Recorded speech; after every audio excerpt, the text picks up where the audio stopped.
Hey everybody, welcome back to another episode. This one, man, so it's kind of going to be piggybacking off of the immigration, and I think I've covered this. If not, we'll get into it. So, without further ado, I'm going to link the story I'm referencing, and it's like full disclosure, it's from NPR, so it's kind of technically state media.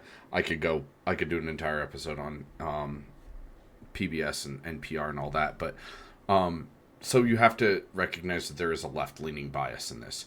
The story is titled, and you can again, I'll link it in the description. But the story is titled "He's a decorated war vet, but a convicted criminal. ICE wants to deport him." And this tells the story of 39-year-old Jose Barco, a American soldier who he deployed to Iraq twice with the U.S. Army. He received a Purple Heart, and he has been diagnosed with TBI. I also have TBI, so I understand kind of the things. But anyway, so on this, his family, he was born in Venezuela, and his family moved basically. They moved. His dad was a political prisoner in Cuba. They moved to Venezuela, and then they moved to the United States. So he's been in the U.S. since he's 4 years old. I'm not the best at math here, so I had to use a calculator to figure out that basically if you're 39 and you came here as 4, you've been in the country for 35 years. It's pretty simple math. I don't understand how this guy basically immigrated this country, joined the military. It doesn't say how long he was in the army, but he deployed to Iraq in 2004. He was with he was out of Fort Carson, so I'm assuming like fourth ID. Anyway, and he basically got he was on one of his deployments he was affected by an explosion, and apparently he went back to Iraq in 2006, and apparently this is after his TBI, and then he returned home in 2007, where his TBI symptoms were reported to have worsened. He was put on medication for anxiety. It's a very similar circumstance to a lot of veterans, myself included, that have had aggravated PTSD from TBI. I've had a TBI. I've been exposed to explosions. I suffer from anxiety. And here's where our stories diverge. Apparently, he was at a party in Colorado Springs and was kicked out. This was in April of 2008. He was kicked out of the party, went back, and why he was kicked out was because he shot a bullet into the basement ceiling. Red flag number one. Apparently he went back, pulled out a gun, and shot into a crowd standing on the porch, and one of the persons struck by his bullets was a 19-year-old pregnant female. And she had a pretty serious leg injury.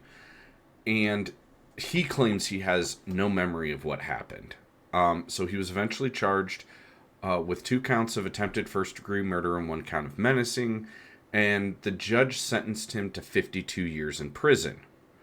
And the judge, the 4th Judicial District, which is El Paso County, I believe, Larry Schwartz, said that the crime was, quote, "stunning in its lack of compassion. It brings considerable dishonor upon the uniform you wore." Now, he ended up spending only 15 years in prison and got his sentence reduced for good behavior. So the day after Trump was inaugurated, he was set free. Which, 15 years on a 52-year sentence. Like a lot of people, or a lot of the comments around this story are saying he paid his debts to society. But, and he's got a lot of, people that are, defending him and whatever. And so he basically he goes to Florida for a family reunion when he was picked up by ICE. And basically, he was transferred to Texas. They tried to find an immigration attorney. And according to the story, he was ordered to be deported to Venezuela. And they said that he was not interested in appealing, and the judge said, "Are you sure?" And he said he was disillusioned and tired. "Send me to a country that will accept me, since my country doesn't." Well, apparently I don't understand how, like, this whole story, and if you read it, you'll notice it's very slanted. It's doing that appeal to emotion fallacy, where it's trying to tug at your heartstrings and say, this is a good guy, he served his country with honor. Great. And he threw all that away by deciding to shoot at people. And I don't care. Like, I'm very active in the veteran community. I know several people who are affected by TBI and PTSD. I know people who've been in combat. I know people who've been in firefights. I know people who've been blown up. Not one of them has ever gone to a party and shot a gun into a basement ceiling, get kicked out, and then come back and just start shooting at people. That doesn't make sense. And that tells me that either he was irresponsible with his treatment, because I can tell you, I know plenty of people living in Colorado myself. I know plenty of people who utilize the Colorado Springs VA. And the VA in Colorado is not the best VA, but it's also not the worst. There is the problem nationwide with delay of care and inadequate treatment. But really, you've got to be your own advocate when it comes to VA healthcare. You really do. Every single veteran needs to take that personal responsibility, take responsibility for their mental health, take responsibility for their physical health, and get the help they need. That's what is called being an adult. When you leave the military, nobody holds your hand. Like, a lot of people who served in the military can, and any listeners who've served in the military will know this. When you're in the military, they hold your hand a lot. There's a lot of hand holding. Especially for lower enlisted. They expect you to be at a certain place at a certain time in a certain uniform. If you're not, they correct that. They help you. They push you along. Sometimes a little more, kind of aggressively or callously than many would want. But that's the military. The job is to fight in wars. That's the job, is to prepare for war. And so, you have this whole ability to, you deploy, and they make this promise they're going to take care of you, and the VA is supposed to do that. If he has service-connected disabilities, which it sounds like he was, he can seek care through the VA, and you have to be your own advocate. Or you can use a patient advocate. The VA has these people called patient advocates who help you fight the system, who help you get the treatment you need. And since Trump's last term in office, and this is, I'm not one for a lot of government controls and a lot of government, but Trump's last term in office, I think, was really beneficial for veterans when he signed the CARES Act, and he allowed veterans to get care outside of the VA if there is a delay in treatment. So he has no excuse. He really only has himself to blame for this, and he didn't do his due diligence, and that led to him doing this. And then now they're saying that they're going to deport him. I guess they tried to deport him already, but I think I read in here that they that Venezuela didn't take him or something. But anyway, so he's like, I don't understand why people are jumping behind this guy saying, well, he was a hero and da-da-da. No, you can do heroic things while in the military. However, when you get out and you just completely throw your life away, all of that, all of that, that the accolades, all the stuff you got while you were in the military counts for nothing if you do something like, I don't know, attempt to kill a pregnant woman. Like this it's insane. Where is the logic in these people coming to defend him? He basically went to, he shot people, and actions have consequences. That's the whole thing. People say, well, he served his time. Yeah, and then guess what? United States immigration law states that if you're a felon, you're barred from immigrating to the United States, or if you're here already, you're deported. Like, how, and I don't understand, like, how he hasn't in 35 years plus however many number of years in the military didn't get his citizenship. It really is telling on how little he did for himself. I know several people. A good friend of mine that was killed on our deployment 2 weeks before he was killed in a rocket attack. He got his U.S. citizenship, and he did his due diligence while he was in. He got with the JAG officers that could help him navigate all the immigration stuff, so he could become a legitimate U.S. citizen. This guy didn't, apparently. This Barco guy did not do his due diligence to get his citizenship. And then people are saying, well, he got a TBI, and that's his, like, that's a cop-out.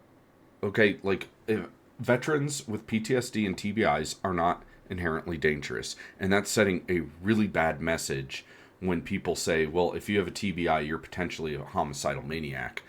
No, thank you. Hard no. Because that sets a really bad kind of precedent that now you're saying that because you served, you are at risk and you may kill people. That's just asking for more government overreach. And that's the last thing veterans need, is the government basically saying, oh, no, you were a veteran. You can't own a gun. Like, that is beyond the pale. There is no excuse for this kind of behavior. I mean, I don't understand why people are upset about this. This story has upset a lot of people, mainly because he's getting deported. Guess what?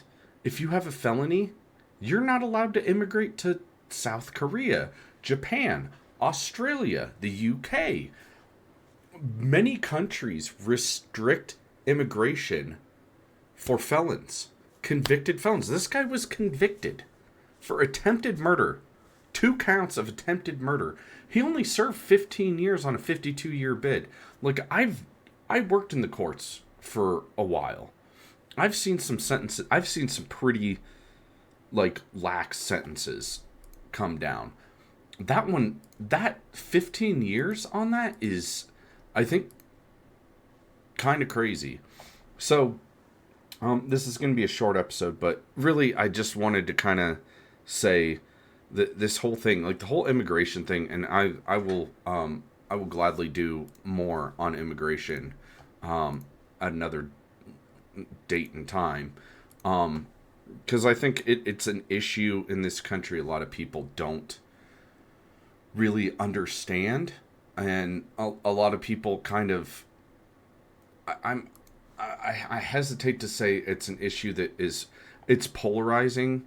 And yeah, I did an episode a few months ago, back in January, on immigration, but really, like, on this topic, we are a nation of laws.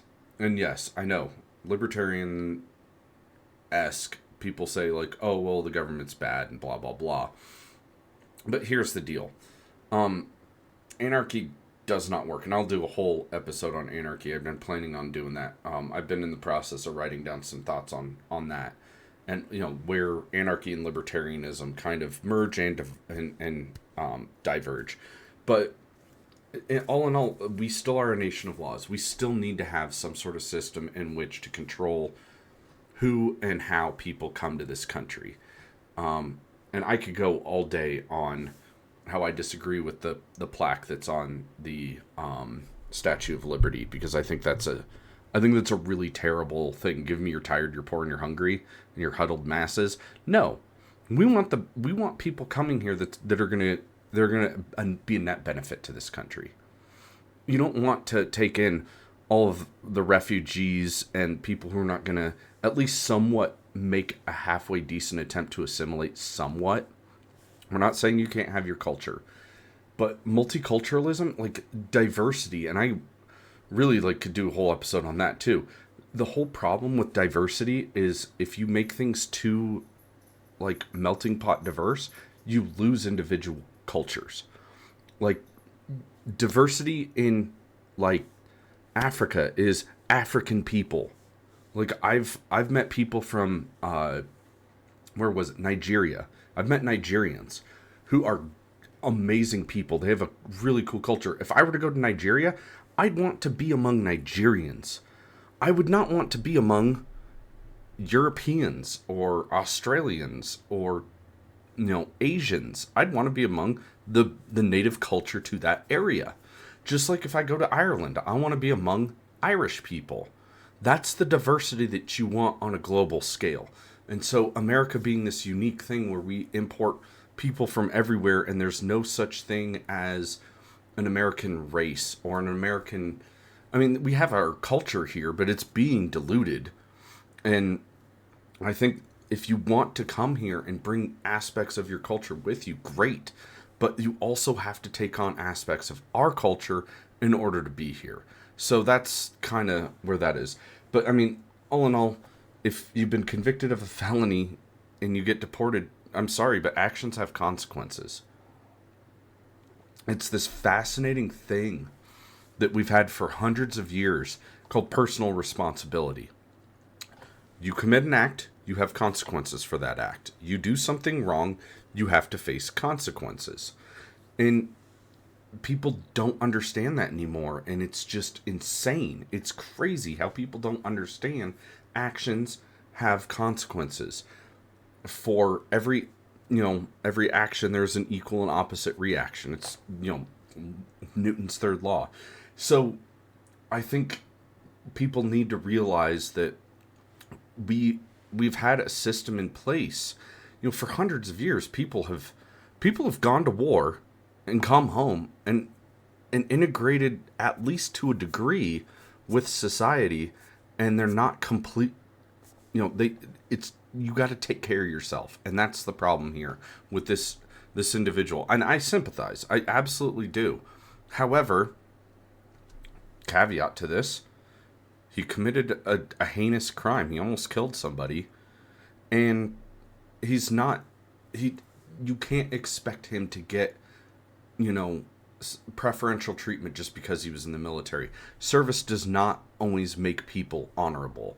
I could go on for days how many people I served with in the military who were complete garbage. They were just garbage soldiers, garbage people. And so not everyone in the military is honorable. Not everyone in the military is good. Not everyone in the military is just. There are bad apples in every profession, and the military is no different. You do still have to give some credence to people who served, that they did something that 99.98% of the populace couldn't or can't or won't. So I'm not discrediting him for his service. I'm discrediting for his actions post-service, and him using mental health as a or people using mental health as a cop-out, I think is disingenuous and illogical. So anyway, that's what I've got for this episode today. I've got to run, but thanks for tuning in, and I'll catch you all in the next one.